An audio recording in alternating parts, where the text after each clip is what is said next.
Record हो गया, चलो हो गया।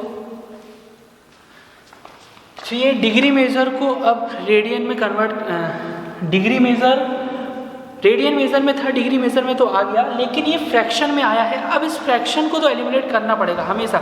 मैंने आपको बताया 1.5 या 3/5 ऐसा डिग्री नहीं पढ़ा जाता है, कभी भी नहीं पढ़ा है, ये नॉट ए स्टैंडर्ड वे। तो ये फ्रैक्शन वैल्यू को अब मुझे कुछ ना कुछ इसका जुगाड़ करना पड़ेगा भाई साहब। तो इसी के लिए ये मैंने आर, मिनट और सेकेंड, ये 3 चीज़ें आपको पढ़ाई हैं। कोशिश करो इन तीनों में निपट जाओ, नहीं निपटो तो अप्रॉक्स वैल्यू दे दो, ठीक। मान के चलिए 315/8 है। अब इसको मैं थोड़ा सा डिवाइड करूं तो क्या लिख सकता हूं मैं इसकी जगह 8 से यदि मैं इसको डिवाइड करता हूं, अब ये मेरा डिग्री मेजर में वैल्यू चल रही है। 315/8 है, इसको मैं थोड़ा सा डिवाइड करूं तो 8 3 जा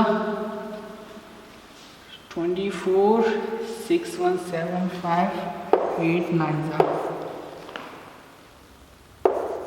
3, कुछ इस तरीके से लिख सकता हूँ। आप देखिए इसको सॉल्व करके 10 टू है, इम्प्रॉपर फ्रैक्शन है, सॉल्व करके देखेंगे आपको बिल्कुल ऐसे ही मिलेगा प्रॉपर फ्रैक्शन 315/8, ठीक। सो 39 10 टू 3/8 है। अब यदि मैं इस चीज़ को ऐसा लिख सकता हूँ तो फिर यहाँ पर मैं 39 डिग्री और 3/8 डिग्री अलग अलग कर सकता हूँ ना। 39 डिग्री और 3/8 डिग्री ऐसा भी लिख सकता हूँ। क्या गलत लिखा है मैंने? कुछ गलत ही नहीं, सब बराबर। जो डिग्री पावर में थी मैंने डिस्ट्रीब्यूट कर दी सबके पास, ऐसा बिल्कुल कर सकते हैं, ठीक।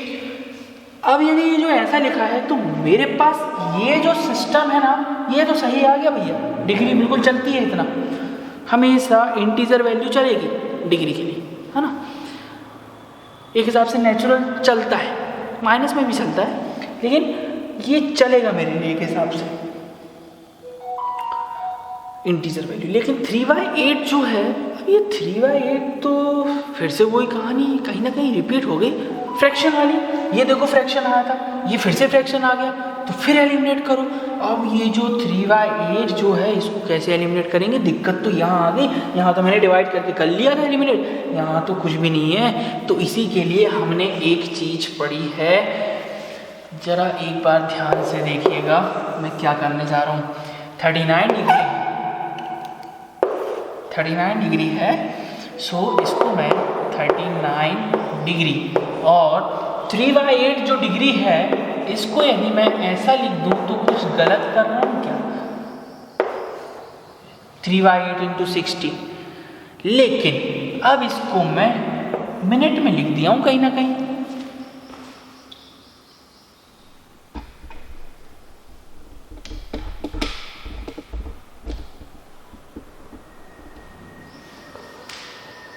कहीं ना कहीं अब मैं इस चीज़ को 39 डिग्री 3/8 × 60, अब मैं इसको कहीं ना कहीं मिनट में लिख दिया हूँ। तो अब इसको सही तो करना पड़ेगा भाई। हो गया 3/8 × 60, और ये जो सम लिखा है मैंने, ये समझो पहले ये कैसे लिखा है। 3/8 था, 3/8 डिग्री में था, मैंने मिनट में किया। मिनट में कन्वर्ट कैसे किया? 60 का मल्टीप्लाई करके। मैंने पहले ही बताया डिग्री को 60 का मल्टीप्लाई कर दो, 1 आवर 60 मिनट होता है, डिग्री में 60 का मल्टीप्लाई कर दो, मिनट में वैल्यू आ जाती है।